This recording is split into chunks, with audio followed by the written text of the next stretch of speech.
tem que... Acho que vai dar certo, né? Não admitir a...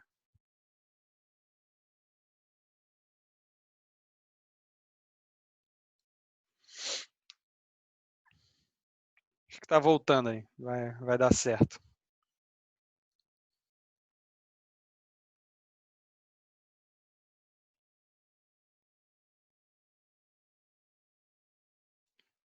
Eu tô só com medo agora de eu perder. Ela tá convertendo a primeira aula, ela vai convertendo o vídeo, né? Pra depois eu postar. Eu tô com medo de perder essa conversão. Mas beleza, gente. Deu certo. Tem algumas pessoas vão entrando aí.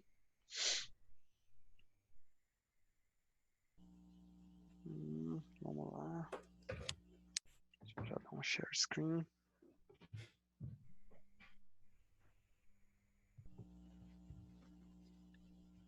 Oh my God. Vocês estão vendo a minha tela? Sim. Ah, beleza. Porque eu vi aqui. Forvinho, beleza. Tá. Ok. Eu acho que eles me deram 2 vezes de brinde, continuar a aula. Aí agora eles perceberam que eu ia usar o brinde a vida inteira e estão querendo me cobrar. Ai, ai. Beleza. Bom, acho que já tem 7 aí. Então, voltando aqui, a última seria essa seleção das alternativas, ou seja, a gente tira aí as alternativas que a gente não quer, então descarta já as alternativas que a gente não quer, e vem nessa fase de implementação. Então, assim, se a gente estivesse falando ali de planejamento, a gente podia às vezes pensar, pular direto, sem planejamento, a gente pode ir direto para a implementação, né? E não é. Vocês viram que tiveram 6 etapas antes de... Vou ver aqui, deixa eu só ver se tem... Ah, desculpa, eu vou voltar no 6. Beleza, Nicole.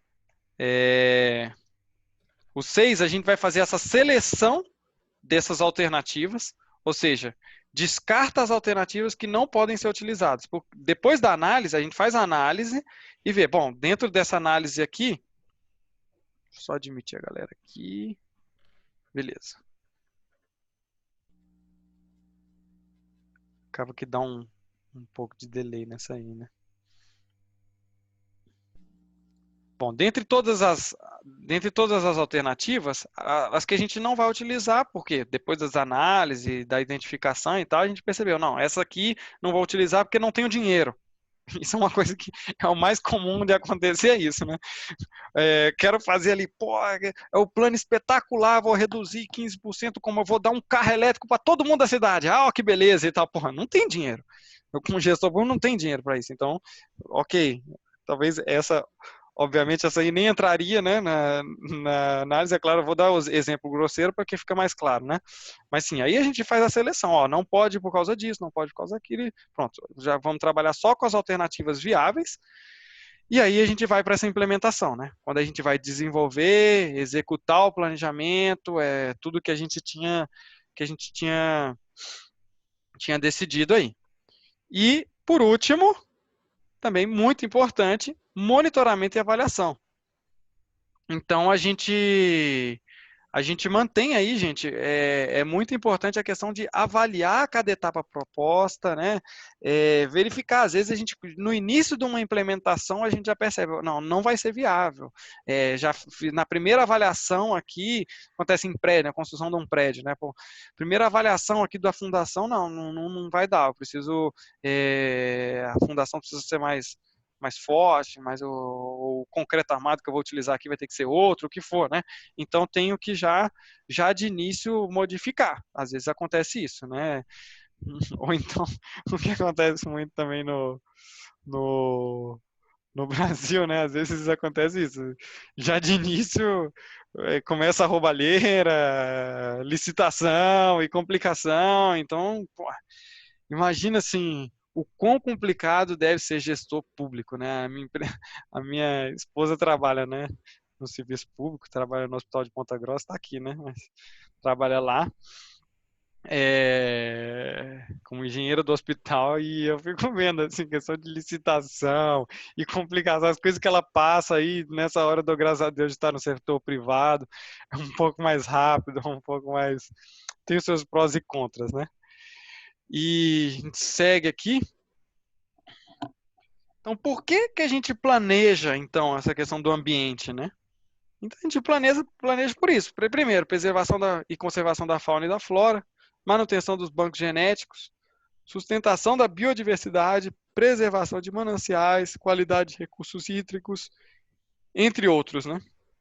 Isso aqui é uma imagem assim que eu dava nas aulas lá, um pouco para mostrar, aqui é uma espécie, né, uma mini cidade assim, mostrando a porção de coisas que entram quando a gente está falando de que fazem parte aí, né, do planejamento urbano, né? A gente pode falar na questão de clima, a gente pode falar de áreas rurais. Então, assim, qual que é a influência desse centro urbano nas áreas rurais? Depois, educação das empresas, proteção cultural, uso da terra, tentar, né, mitigar essas mudanças climáticas, qualidade do ar, a gente vê aqui. Bom, é ruim que algumas pessoas acabaram perdendo uma partezinha aí, né? A Jéssica entrou agora, por exemplo, mas beleza. Passou só um slide, viu? Para quem entrou depois aí. É, tem assim a parte de energia também, a parte de aqui a prefeitura mesmo, né? Uso da terra, planejamento de uso da terra, mobilidade urbana e a relação com tudo isso, ruído. Ruído, então uma das normas que a gente cumpre ali na homologação do veículo é emissão de ruído, né? Tem emissão de poluentes, mas também emissão de ruído. O veículo ele tem um máximo de decibéis que ele pode emitir quando ele está em funcionamento, quando ele está no ponto morto e quando ele está parado, né? Então desligado também tem isso. Tudo isso é testado, né? Emite ruído desligado? Emite. Um pouquinho mais emite.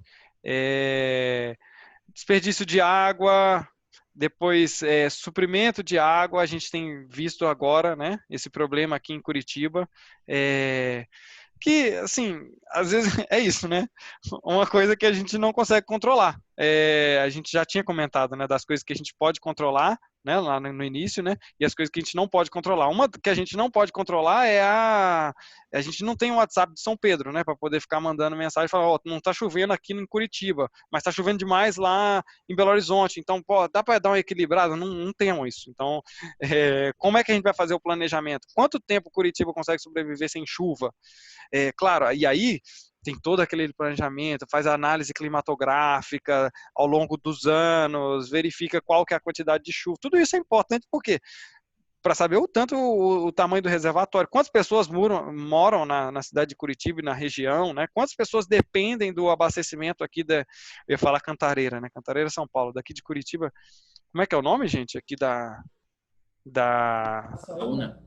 Passaúna, exatamente. Passaúna é uma das principais, né? Quanto que tem que ter ali para poder abastecer a cidade de Curitiba, Campo Largo, não sei quais são as cidades, né, que são abastecidas por aquela represa, né? A minha esposa fica gritando aqui também, ela responde junto com vocês, lá do fundo. E então, e depois a questão da educação, biodiversidade, desperdício. Então, tudo isso entra na conta do planejamento ambiental, do planejamento urbano. E assim, e vocês podem. Aí o legal assim dessa matéria e da área de vocês é que, cara, tá tudo integrado, né? Então tá tudo integrado. Um cara mexe aqui, que chega aqui, que, bom, é tudo integrado, não dá para poder a gente pegar e falar isso aqui não tem nada a ver. Se o cara mexe com energia aqui, qual que é a influência da distribuição de energia com a energia lá nas áreas rurais? Então, assim, tudo isso tem que ser. Por isso, assim, todo corpo técnico ele é composto de vários tipos, né, de profissionais e de áreas, né, e claro, não, tem o gestor geral disso aí, né, não é prefeito, governador, o que for, mas tem também, né, por isso que tem ministro do meio ambiente, ministro da educação, ministro não sei, por quê? Porque cada um vai cuidar da sua casinha acabou de sair aí, né? Não sei se vocês chegaram a ver, eu estava vendo antes de entrar aí na aula, a reunião ministerial lá do Bolsonaro. É, é engraçado, cada um falando do seu ali, todo mundo metendo um pau no Paulo Guedes, eu quero mais dinheiro e tal para minha área e tal, e é isso, né? A gestão, e pensa, né? Estamos falando nível Brasil, mas isso acontece em nível cidades, nível regiões, governo, mundial, existe isso também, né? A gente vê cada vez mais. E principalmente, assim, acho que para uma realidade mais próxima, nível empresarial, né? A nossa empresa, né? A nossa, a nossa casa, né? Na verdade. E aí, gente, eu vou entrar num aspecto, né, que tem aí um pouco no, no material de vocês, que é assim, sustentabilidade, né? Pô, uma coisa da moda, todo mundo fala disso e tal. Falar a verdade, assim, é uma das palavras, inclusive, assim, uma das conceitos, palavras e tal, que entrou, eu já comecei aos poucos até a achar chato, né? Porra, todo mundo só fala desse negócio, sustentabilidade, planeta sustentável e tal, e todo mundo, mas à medida que você estuda, você vê, não é tão chato, né? O pessoal tem criado aí, não sei se vocês chegaram a ver, né, nas redes sociais, as palavras chatas da quarentena, né? Tipo, gratidão, ninguém mais aguenta, né? Gratidão, fique em casa, essas coisas assim que o pessoal cria aí. Depois sai esses trendings aí do Twitter, é engraçado até de ver assim. Então, sustentabilidade para mim foi uma dessas palavras. Até que eu comecei a estudar um pouco mais isso e ver. Claro, a gente tem esses conceitos de sustentabilidade, né, que é condição de ter esse ecossistema, ambiente capaz de suportar a sobrevivência da humanidade, né? Então, que aumenta a probabilidade e o prazo da sobrevivência da humanidade, que bonito e tal. Mas, cara, aqui vem a coisa mais importante, vocês provavelmente já ouviram falar, do tripé da sustentabilidade. Então, assim, vocês como engenheiros em formação, né, ambiental, vocês podem, claro, focar um pouco mais aqui, né, na parte ambiental. Falar assim, não, a sustentabilidade é a sustentabilidade ambiental, mas não é. Sustentabilidade é esse tripé ambiental, social e econômico. Não dá para a gente tirar e falar assim, eu quero aqui dentro da, claro, vocês podem estar trabalhando só com a parte ambiental, normal, mas dentro de uma empresa, dentro de uma gestão de uma cidade, de uma gestão de um país, uma gestão de um governo, não se pensa só na parte ambiental, se pensa também não estou fazendo, pelo amor de Deus, hein, não estou fazendo propaganda de governo, de Bolsonaro, nem de nada, do jeito que eu estou falando aqui até parece, né? Mas tem que pensar em tudo, tem que pensar na parte social, tem que pensar na parte econômica. Então, assim, né, nisso aí, de fato, eu tô até os maiores inimigos do Bolsonaro, a imprensa, todo mundo já sabe, né? Claro, a parte econômica é essencial também, não podemos pensar, quer dizer, no caso do coronavírus, está todo mundo focado aqui, né?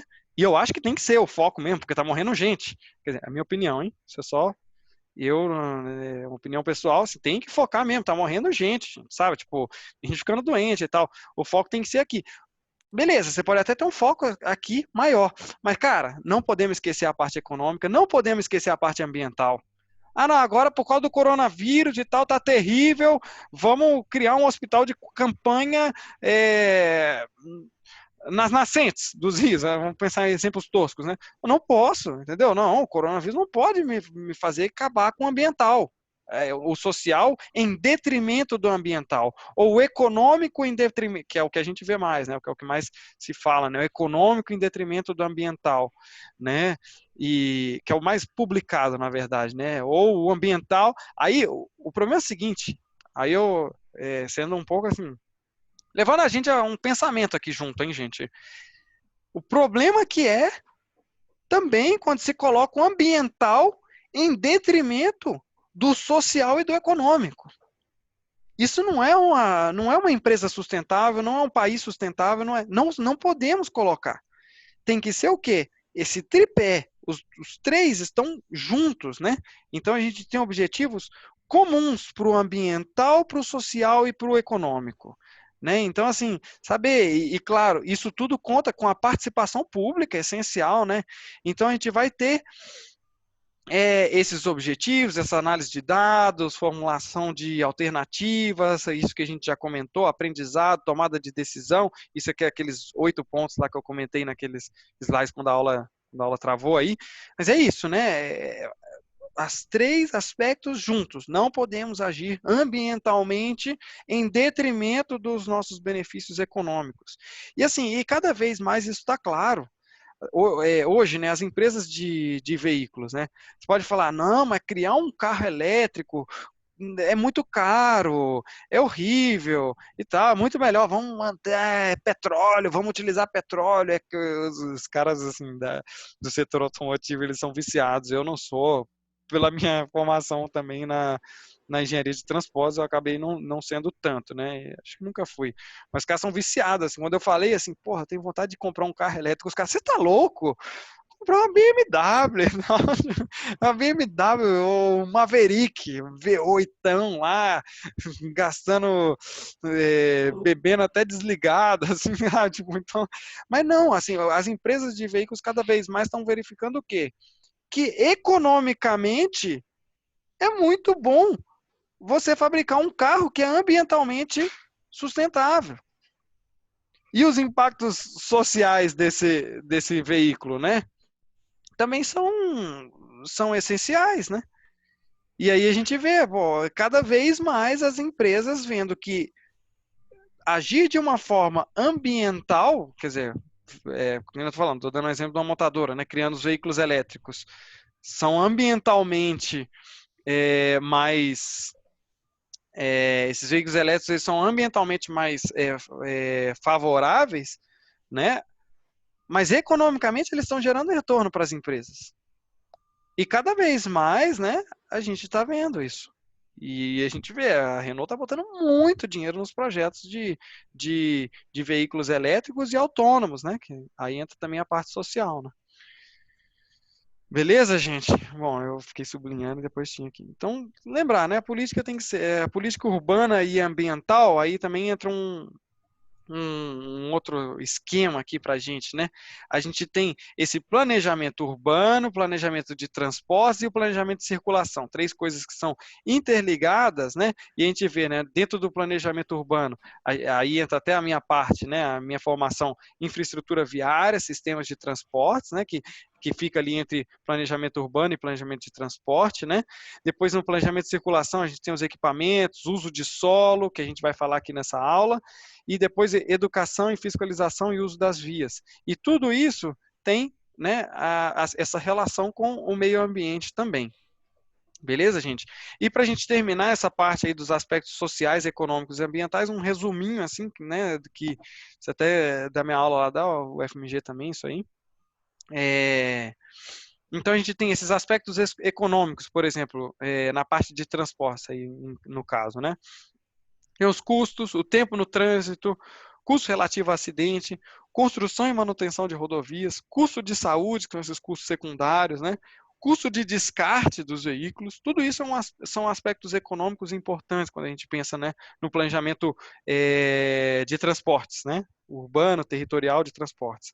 Depois ambiental, poluição do ar, sonora, água, vibração, que a gente tem, né? É uma questão ambiental, poluição visual, consumo do espaço urbano, camada de ozônio, aquecimento global, tudo isso importantíssimos, né? Alguns aspectos, né? Algumas, né, influências aí do transporte, né, no planejamento ambiental, e os aspectos sociais, né, mobilidade e acessibilidade, acidente, obesidade, isso aqui também é uma coisa que a gente vem vindo, né, saúde, né, equidade social, essa falta de equidade social, pô, legal, todo mundo aí, a galera de classe média, classe alta, tudo andando de carro, e o pessoal da classe baixa pegando coronavírus no metrô, no ônibus, né? É falta de equidade social. Então a gente tem que entender isso também. E aí, por causa disso, deixa o ônibus de qualquer jeito.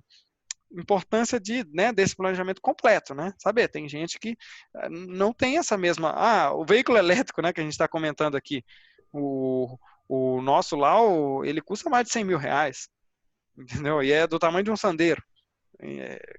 Então todo mundo vai poder comprar veículo elétrico? Não, pô, custa aqui 100 mil reais, né? Então, tem ainda, né, grande falta de equidade social, integração social, oportunidade, estresse, né?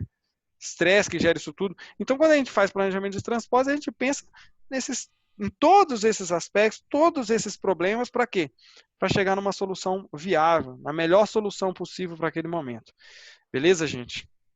E, bom, aqui não vou. Bom, algumas coisas assim, né? Questão da ambiental, conservação de recurso natural e tal. Esse slide aqui é mais para o conceito aí de sustentabilidade, mas isso tudo que já comentei aí é mais um resumo assim do que a gente tinha falado, mas aí vem, né, isso que eu queria comentar aqui, esses três aspectos, né?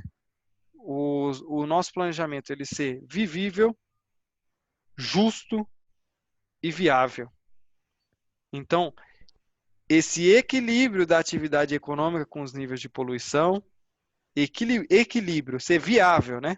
Então, a palavra essencial aí para engenharia, né? É viável, é factível, tem dinheiro para isso, é viável, equilibrar. Depois, vivível, né? Assegurar as condições da vida atual e futura, né? Que a gente falou de sustentabilidade, que é assegurar a sobrevivência da espécie humana, né? E depois, justo, né? Respeitar as diversidades, promover a redução dessas desigualdades sociais. A sustentabilidade ela chega também nesse conceito aqui de justiça, né? E aí sim entra os aspectos econômicos, sociais e ambientais. Beleza, gente? Bom, um caso rápido aqui. Alguém lembra do Dieselgate? Vocês lembram desse caso aí? Não, não me recordo. Então, eu falo assim, eu trabalhei na Fiat e agora estou na Renault, então posso meter o pau na Volkswagen, né? Então, bom, na verdade é um estudo de caso que não é porque é a Volkswagen, né? Se tivesse na Renault também falaria, né? Mas que foi um caso que aconteceu, até voltando, a gente pode falar até um pouco da ética, né? Que a gente comentou lá no início, né? Um dos testes, né, que o meu setor faz, né, na Renault, a gente faz com o Proconv, com o IBAMA, né, são os testes de emissões. E nos Estados Unidos, a Volkswagen, ela estava e pegou aqui no Brasil também, né? Ela estava com uma maquininha, uma cheat machine, uma maquininha que roubava na hora dos testes. Porque o que acontece? A gente leva um auditor do governo dentro da Renault, falando no caso da Renault, é igual, né? Todos os montadores fazem igual. E coloca o carro num rolo e faz um diversos tipos de aceleração no carro, né? E dentro no escapamento do carro coloca-se uma máquina para verificar qual que é o quanto que está emitindo de cada tipo de componente. E o principal deles, né, que é o que mais gera problema de poluição urbana, é o NOx. E aí, quando eles levavam os caras lá para poder fazer os testes, eles tinham essa maquininha que eles colocavam na máquina de teste, porque cada montadora tem a sua máquina de teste e vem o auditor, claro, ele olha a máquina e tal, mas eles tinham um programa que burlava a lei. E aí, na prática, quando o veículo ia na rua, ele emitia 40 vezes mais NOx do que nos testes. E aí os veículos passavam, norma de emissões, beleza, ótimo, perfeito, isso é para os veículos diesel, né? Principalmente. Pegou mais lá nos Estados Unidos. E depois, quando ia para o teste na rua, na verdade não tinha teste na rua. Não se faz teste na rua. Porque imagina a dificuldade que é você controlar todo o sistema ali, mas assim, o programa, o programa que você tem que seguir, ele é uma lei, né? No Brasil é o caso é uma lei do IBAMA, né? Então você só tem que acelerar o carro, mudar a primeira marcha, segunda marcha, terceira, quarta, como se estivesse simulando subida, descida e tal, com o veículo, coloca ali uma maquininha que vai medir as emissões. Eles faziam isso aí e roubaram, né? Quer dizer, a máquina deles estava roubando. Quando subia o carro, na prática era isso. Quando o carro ficava no rolo, ele não emitia da forma como ele emitia quando estava na rua, né? Então, assim, foi uma coisa terrível. Depois, se vocês quiserem, vocês procuram Dieselgate, né, na internet, aí vocês vão ver o caso, né? Dá filme isso aí, sabe? Igual teve aquele desastre que virou um filme, né? O Deepwater Horizon. Filme muito bom, recomendo para todo mundo. Chama Deepwater Horizon, porque é um filme que fala que fala isso, né? De ética e responsabilidades no trabalho. Espetacular. Quarentena aí, quem quiser ver, assistam esse filme, muito bom, falar sobre esse desastre lá no Golfo, no Golfo do México, lá nos Estados Unidos. de petróleo. Mesma coisa aconteceu aqui, né? Então, assim, foi terrível o negócio, os caras foram demitidos, o diretor foi demitido e, né, o principal lá, todo mundo, a galera sabia, antiético completo, assim. E o que aconteceu na prática no fim foi que, bom, o diretor mesmo que foi demitido, ele foi demitido e recebeu uma rescisão de 27 milhões de dólares, né? Porque a vida não é justa, mas sim, aconteceu isso aí, foi bem pesado esse caso, só contei. Então o nome do filme tem o nome em português, mas o nome em inglês é esse aí. Tipo, se procurar assim já vai aparecer no Google. É até com um ator famoso, dois atores famosos. O filme é muito bom, cara. O filme é muito bom. Recomendo bastante aí. Mostra legal assim relações de trabalho. É, com certeza um dia vão criar um filme também desse caso da Volkswagen, sabe? Foi bem pesado. Bom, aí entrando assim na parte aqui do planejamento também urbano, né? Aqui eu tenho uma relação, né? Quanto que gasta, quanto de espaço gasta um passageiro em metro quadrado em cada tipo de veículo, né? Andando, né? No espaço urbano, nada, isso, né? Quando tá andando e quando está estacionado. Uma pessoa, nada, né? Quanto gasta uma pessoa no espaço urbano? Praticamente nada. Uma bicicleta já começa a gastar um pouquinho. Um ônibus lotado por pessoa. Um ônibus com 50% de lotação. Táxi. Então, o táxi a gente não considera ele parado, né? Sempre andando, né? Moto. Depois moto suburbana, outro tipo de moto. É, moto nas rodovias. E aí a gente vem assim, ó, o que eu queria mostrar, o principal aqui, ó. Quando você está num carro sozinho, né? Olha o uso que você tem de espaço, né? O espaço por passageiro, né? Então, assim, isso que é interessante, assim, é ver, será que o espaço está sendo distribuído de maneira justa, né? Então, assim, essa foto aqui é mais batida que tudo, mas eu gosto de mostrar, né? Então, assim, aqui são 40 pessoas, cada uma no seu carro, qual que é o espaço que eles gastam, essa primeira foto. Depois, as mesmas 40 pessoas no ônibus, o espaço gasto, e 40 pessoas de bicicleta, né? Vocês verificam, é justo? Tipo, não é justo. A distribuição do espaço, ela não é justa, né? A gente vê aqui nesses três casos. As pessoas de bicicleta aqui estão gastando muito menos espaço, o mesmo número de pessoas, né? Do que essas 40 que estão de carro. Então, isso aí normalmente sai, né, nessas aulas de planejamento urbano e tal, uma questão interessante e é importante, né? A gente vê, distribuição do espaço é justa, sabe? É legal, assim. E aí uma notícia, né? Bom, notícia de 2015, mas que a gente continua, diminuiu um pouco isso aí, né? O imposto, mas o brasileiro atualmente, cara, eu fiquei revoltado quando eu vi isso aqui. Ele paga mais imposto na bicicleta do que pelo carro. E eu sempre soube que a gente paga muito imposto em veículo, muito, muito. Mas é 32%, né? Na bicicleta é 40%. Falei, caramba, sabe? Tipo, qual que é? A gente viu aqui agora, né? Quanto gasta de espaço um veículo? Quanto gasta de espaço uma bicicleta? Né? Então, assim, por que a bicicleta está pagando mais imposto? São aquelas coisas que às vezes não entram, né, na cabeça.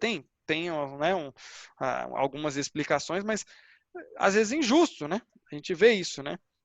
E aqui é mais entre aspas, uma piadinha, né? Como era em 1800, né, para uma pessoa a pé fazer um caminho, né, fazer o caminho dela e a pessoa de cavalo, né, ela ia reto, né. Depois em 1900 as pessoas a pé e de cavalo e de bicicleta, né, isso, você ia daqui para ali, né. E já o metrô, os bondes, né, às vezes precisavam desviar, fazer as rotas alternativas. 1920 a mesma coisa. E atualmente o que a gente vê é a bicicleta, né. A gente vê as ciclovias todas sem início e fim, sem continuidade, né? O pedestre, eu fico o pé da vida para atravessar numa faixa de pedestre, que é importante, né? A gente tem que andar até lá longe e depois subir uma travessia elevada, que dependendo do lugar que você está lá em Belo Horizonte é muito mais perigoso que aqui em Curitiba. Aqui em Curitiba é tranquilo. Mas lá em Belo Horizonte, subindo aquelas travessias elevadas, você já fica com medo se você vai conseguir sair do outro lado, se vão te encurralar ali, uma confusão. Caramba, vamos ter que sair de novo da aula, vai acabar o tempo de novo. E daqui 10 minutos. E o carro, cada vez mais o quê? A gente cria a possibilidade do carro ir da forma mais livre, com maior velocidade possível, e né, o carro é privilegiado em relação às pessoas, né?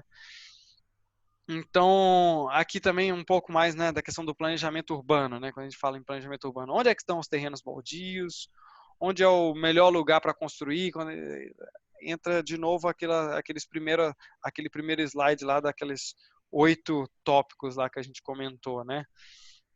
Quais são as áreas de risco ambiental? A gente tem que saber tudo isso aí para poder fazer esse planejamento urbano. E aí a gente entra nessa última parte da aula aqui, gente, que é a Lei 10.257 de 2001, que foi a lei que instituiu aí os planos diretores, né? Então, dentre outras coisas, essa gestão das cidades, do plano diretor, que vem aqui no artigo 39, está aqui, vai falar, né, todas as diretrizes, né, planejamento de uso do solo, então, importantíssimas para um correto funcionamento de uma cidade, né? E tem essa outra notícia aqui, né, que eu peguei, foi agora, né? Faz pouco tempo, ela é atual, assim, que fala, né, dessa prorrogação, atual por causa da prorrogação, né, não da data da notícia. Prorrogou para 2019 o prazo para cada município elaborar o plano de mobilidade urbana, né? Então, todos os municípios, né, do Brasil, que tem mais de 20 mil habitantes, tem que ter esse plano de mobilidade urbana e plano diretores, né? Então, assim, saiu para o ano passado isso aí. Curitiba fez, Belo Horizonte fez, as maiores cidades fizeram muito fácil, mas aí você chega numa cidade, assim, no interior de Minas, assim, que eu fui até há uns dias atrás aí, né, umas semanas atrás, a gente vê a galera, cidade às vezes com 100 mil habitantes, mas os gestores públicos não sabem o que fazer para poder elaborar o plano diretor, e aí vira esse desespero, não tem repasse do governo federal, porque era obrigatório ter. E, sim, precisamos de gestores ambientais, né, gestor, engenheiro civil, gente qualificada também na política para poder tocar essas coisas aí. Então, esse plano diretor a gente pode separar de algumas formas, né, mas vou falar primeiro essas duas aqui, que é o plano diretor formal e o informal, né? Então, o formal ele não tem defeito de processo legislativo, né? Ele apresenta às vezes essa impropriedade de conteúdo, de processo de elaboração, né? Então, esse plano diretor formal às vezes tem essa falta dessa participação popular.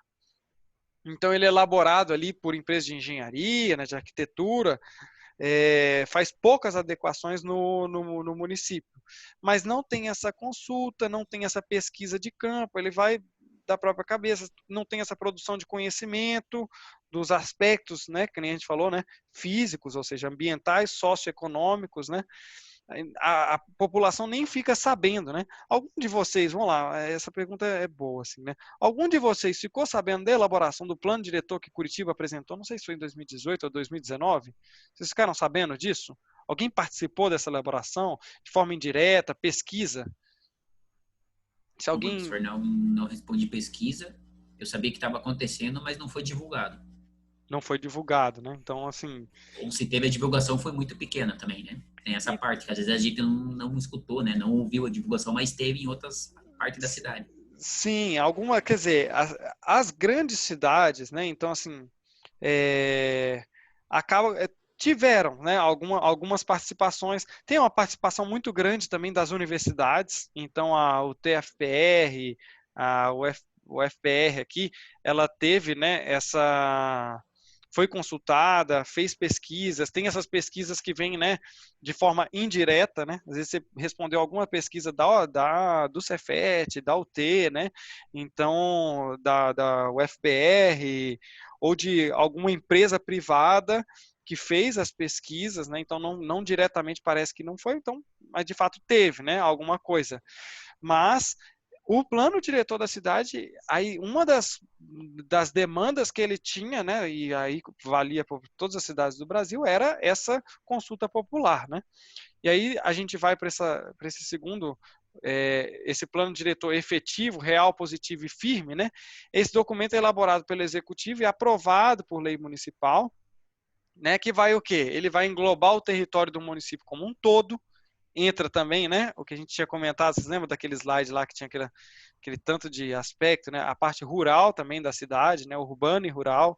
Ele pega ali a realidade ambiental, socioeconômica do município, né, a identificação do potencial, limites do meio físico. Não adianta montar um plano diretor, achar que, bom, vamos fazer um rio para Curitiba. Não tem como fazer outro rio, sabe? É os que estão aí, tem os limites, né? Não, a gente não pode fazer o que a gente quer com a natureza, né? Elaboração com a real participação da população, associações representativas. Isso às vezes não chega diretamente para a gente, porque a gente acaba elegendo, né, vereadores e, né, representação, né, da comunidade, a gente elege essas pessoas e elas nos representam. É um modelo de democracia, né? Não vou discutir aqui se é o melhor modelo, né, e tal, não é uma aula de filosofia, eu tenho minhas opiniões nisso aí, mas é um modelo de democracia, funciona, de certa forma funciona bem, né, que é isso, quando a gente elege representantes do povo, né, o outro modelo de, de funcionamento aí, né, às vezes tem o anarquismo, o comunismo, que for, as pessoas têm a ideia também disso, né, que não tem representante, que o povo seja, que o povo inteiro deveria ser consultado, mas, bom, tem todos os seus limites disso aí também, né. E a melhoria da qualidade de vida, né? Essa é a ideia, né? Com esse desenvolvimento sustentável. Por isso que a gente falou tanto de sustentabilidade, por quê? Porque o plano diretor ele fala muito de sustentabilidade toda hora e tal. Então, com essa ideia, né, de redução da pobreza, marginalidade, redução das desigualdades sociais. Pô, é muito bonito falar tudo isso, né? Eles parecem, cara, vai dar tudo certo, vamos reduzir a pobreza e tal. Às vezes, assim, a gente olha e fala, cara, não dá para confiar, não dá para acreditar que isso um dia vai acontecer, mas gente, tudo e assim, quando vocês tiverem eventualmente algum de vocês, né, e nós todos, né, que nós somos seres políticos, somos seres que devem influir aí, a gente tem que pensar assim, no bem comum, nessa erradicação da pobreza, da marginalidade, da desigualdade. A ideia é essa, a meta é essa. Pode até ser que vai demorar muito tempo para ser cumprida, mas é para onde está indo o mundo, né? Então, para onde tem que ir? Desigualdade, eu acho que vai ter sempre. Normal ter desigualdade, mas erradicar a pobreza, né, que o ambiente seja melhor para todos, isso sim, eu acho que dá para a gente fazer. Então é o seguinte, está faltando, deixa eu ver se ele terminou de gravar aqui a reunião, porque está faltando aqui 2 minutos. Ó, gravou, gente, gravou a primeira reunião, perfeito, eu vou colocar os vídeos, vou tentar juntar e colocar tudo em um vídeo só, beleza? Gente, vamos fazer o seguinte, eu estou aqui no slide 25, vai até o 37 aqui, já estamos já caminhando aí para o final, mas vamos, como só tem 1 minuto, e ainda tem algumas coisas para falar que eu acho que são legais aqui, vamos fazer o mesmo esquema, a gente, se puderem abrir o microfone aí só para ver vocês aí, mas a gente sai aqui um pouquinho e faz o mesmo esquema, hein? Voltar na mesma sala aqui de novo, beleza, gente? Beleza. Combinado aí? Vou desligar e a gente já volta, beleza? Tranquilo. Isso aqui. Bom, vou esperar terminar aqui. Falta 1 minuto. Vou só esperar essa aqui terminar que ela acaba sozinha. Daí já fica mais fácil. Mas quem quiser já pode sair aí. Beleza? E aí eu já vou começar de novo.